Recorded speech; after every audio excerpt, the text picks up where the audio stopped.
Bonsoir à tous, merci de nous retrouver sur TV Sud pour votre journal local du Gard et de l'Hérault. Dans les titres de cette édition, nouveau rebondissement dans l'affaire des paris présumés truqués sur le match de handball Cesson-Montpellier du 12 mai 2012. La thèse de la tricherie serait confirmée par un rapport d'expertise. Le retour de la pluie dès cette nuit, Météo France prévoit de fortes précipitations sur l'Hérault et le Gard. Les premières festivités de la feria pourraient être impactées. Et puis l'été, un jeune de moins de 25 ans meurt chaque jour noyé en France.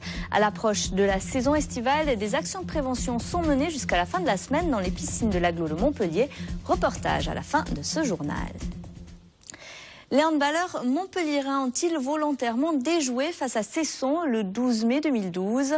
Le physiologiste nommé par le juge d'instruction en charge de l'affaire sur les paris présumés truqués a remis hier son rapport sur cette rencontre. Une expertise qui confirmerait la thèse de la tricherie. Les détails, Olivier Roiran. C'est une nouvelle réplique du séisme des paris suspects du handball. Le désormais célèbre match Cesson-Montpellier disputé il y a un an, presque jour pour jour, aurait bien été truqué. C'est en tout cas la conclusion d'un rapport d'experts commandé par le juge montpelliérain en charge de l'affaire. La première mi-temps de la rencontre a été entièrement décortiquée et comparée à d'autres matchs. Il apparaît ainsi que la plupart des handballeurs montpelliérains auraient joué à un niveau inférieur au regard de leurs performances habituelles. Un comportement douteux, sauf pour l'actuel capitaine du MAHB, Michael Guigou, qui aurait joué quant à lui tout à fait normalement. Jusque-là, certains joueurs, dont Lucas Karabatic, avaient avoué avoir parié sur le match Cesson-Montpellier. Mais tous ont toujours nié avoir truqué la rencontre. Rappelons que Nicolas Karabatic ne jouait pas ce match, mais il n'est pas pour autant mis hors de cause. Le rapport d'experts a été remis au juge. Toutes les parties ont à présent un mois pour réagir et demander un complément d'information. 4 ans de prison ferme ont été requis contre Jean-Claude Masse cet après-midi dans l'affaire des implants mammaires frauduleux à Marseille. Le fondateur de l'entreprise varoise PIP est devant le tribunal correctionnel de Marseille depuis plus d'un mois. Le procureur de la République a également réclamé une amende de 100 000 € et une interdiction d'exercer dans le milieu médical à son encontre. Plus de 6 000 victimes réclament la reconnaissance du préjudice subi. Et puis à Montpellier, le parquet a fait appel aujourd'hui de la décision de la chambre militaire du tribunal correctionnel. Hier, l'ex-sergent Visieuse a été condamné à 2 ans de prison avec sursis. 2 autres prévenus ont écopé de 6 mois avec sursis et 3 militaires ont été relaxés. Je vous rappelle qu'en juin 2008, lors d'une démonstration de tir du 3e RPIMA à Carcassonne, ce militaire avait blessé 16 personnes. À Castelnau-le-Lez, 4 jeunes gens ont signé aujourd'hui un contrat emploi d'avenir avec la ville.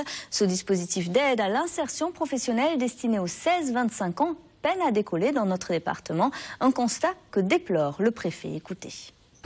Ce dispositif est très intéressant. Malheureusement, les collectivités, les associations et les employeurs au sens large du département de l'Hérault ne s'en sont pas encore saisis au niveau qu'ils méritent. Donc nous avons encore quelques mois pour profiter de ces emplois d'avenir avant qu'ils ne soient répartis entre d'autres départements et d'autres régions.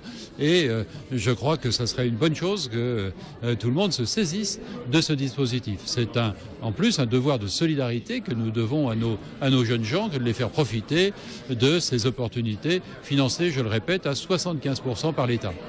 Je renouvelle mon appel aux collectivités locales, aux associations et maintenant au monde de l'entreprise, puisque ce dispositif est aussi ouvert au secteur privé. Je vous le disais en titre, la pluie revient notamment sur l'Hérault et le Gard. Les prévisionnistes de Météo France annoncent de fortes précipitations demain. Il pourrait tomber jusqu'à 100 mm d'eau par endroit. Les 2 départements font d'ailleurs partie des secteurs placés en alerte jaune. Écoutez. C'est le conflit entre 2 masses d'air, une descente froide qui arrive du nord, Islande, île britannique, et un air plus chaud, plus volatile qui remonte d'Afrique. Et ce conflit se passe sur notre département. Le plus fort épisode, c'est pour demain. Et après, on maintient un temps à giboulée, un temps à averse plutôt pour le reste de la fin de semaine, jusqu'au week-end inclus. Et comme on a le week-end, on a un petit vent de nord, ça permettra d'avoir quelques éclaircies sur la bordure littorale, mais dans l'intérieur, on gardera des averses et beaucoup de nuages. Des intempéries qui risquent de perturber la feria de Nîmes qui débute demain. La feria des enfants est d'ores et déjà annulée.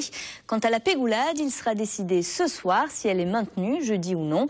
Le traditionnel défilé qui ouvre la feria se prépare depuis plusieurs mois et aujourd'hui, les bénévoles mettaient la dernière touche aux chars et aux costumes. Reportage Alain Belon. Il revient pour la pégoulade. Le crocodile nîmois fera partie des merveilles méditerranéennes.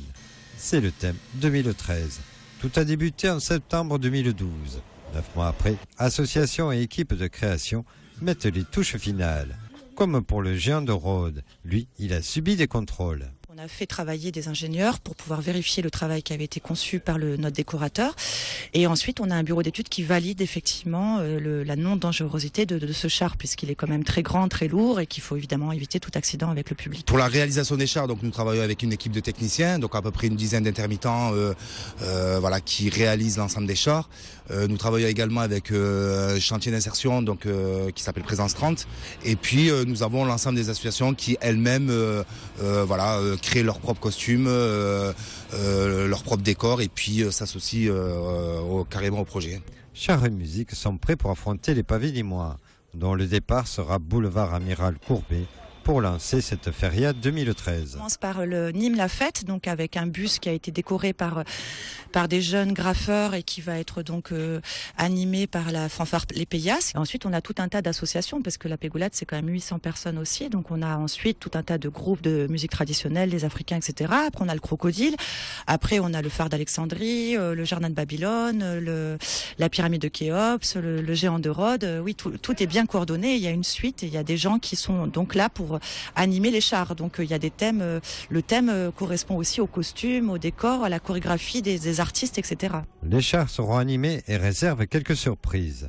Souhaitant que Zeus, dieu du ciel et des nuages, ne s'invite pas au défilé, il sera observé par l'œil vigilant du crocodile. Les derniers préparatifs pour la feria également à l'hôtel Impérator. Les festivités débutent dès demain soir avec notamment le concert des stars des années 80. Au programme notamment Lio, Jean Choutès ou encore Émile et Images. L'autre nouveauté de cette édition, c'est l'ouverture d'une bodega 100% féminine, enfin presque. Écoutez.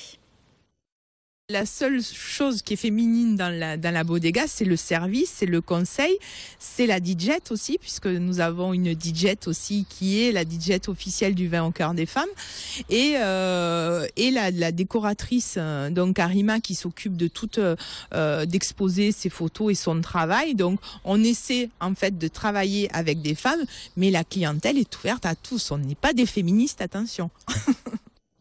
À Alès, les festivités et les corridas ont animé le week-end de l'Ascension qui vient donc de s'achever. Christophe Chez et Olivier Michel étaient dans les arènes pour l'occasion. Regardez. Un taureau de respect, des combats conduits avec sérieux et une afition soudée autour de ces traditions taurines. 3 critères de programmation qui ont présidé à l'organisation de la Feria de l'Ascension aux arènes d'Alès. Une place à du Tempéras qui a ouvert comme chaque année ses portes à la course camarguaise, réservant aux spectateurs quelques moments d'émotion le jeudi de l'Ascension, avec une embardée spectaculaire du cocardier Diego de la manade Vinuesa face à des gradins qui affichaient complet.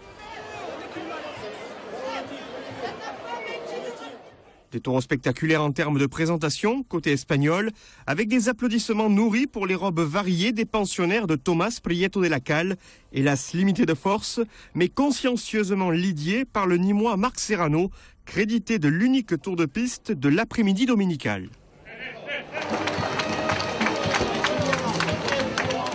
À matinée, c'est l'apprenti torero vénézuélien Manolo Vanegas qui a fait valoir toute sa disposition lors de la Novillette San Picador qui voyait le retour à Alès du célèbre élevage de Valverde.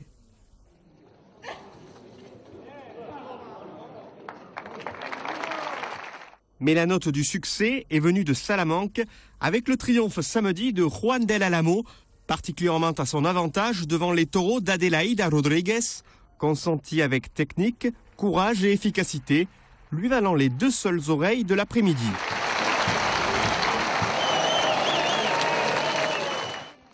Une sortie en triomphe par la grande porte et un bilan satisfaisant pour les 3 courses de cette feria qui ont rassemblé un peu plus de 5500 spectateurs sur les gradins du Tempéras.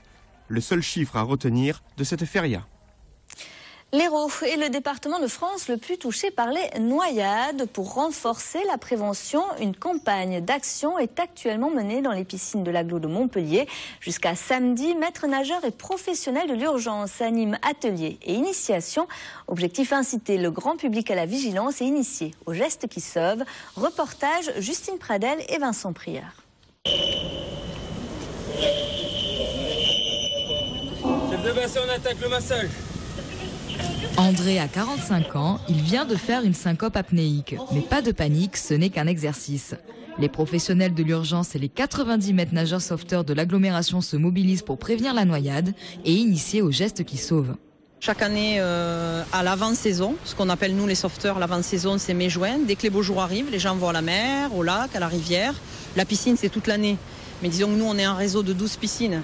Donc on savait que ça allait être porteur parce qu'on va se déployer sur 12 piscines. Ça représente quand même un bon support.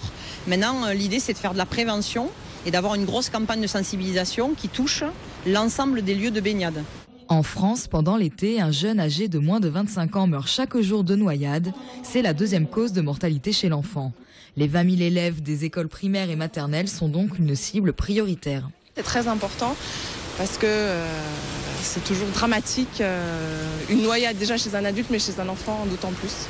Donc oui, je pense que c'est très important de sensibiliser les gens au fait que l'eau, c'est dangereux, surtout dans le sud comme Montpellier, puisque il y a la mer, il y a énormément de propriétés privées avec des piscines privées. Jusqu'au samedi 18 mai, plusieurs ateliers sont prévus. Tests anti-panique, initiation à la profondeur et au sauvetage. Le tout gratuitement à partir du moment où l'on paie son entrée à la piscine. C'est la fin de ce journal, merci de l'avoir suivi. Un retour de l'actu ce soir dès 10h sur TV Sud. Toute l'info régionale, nationale et internationale est dans le 22 minuit. Quant à nous, on se retrouve demain dès 12h30 pour votre édition locale. Passez une très belle soirée sur TV Sud.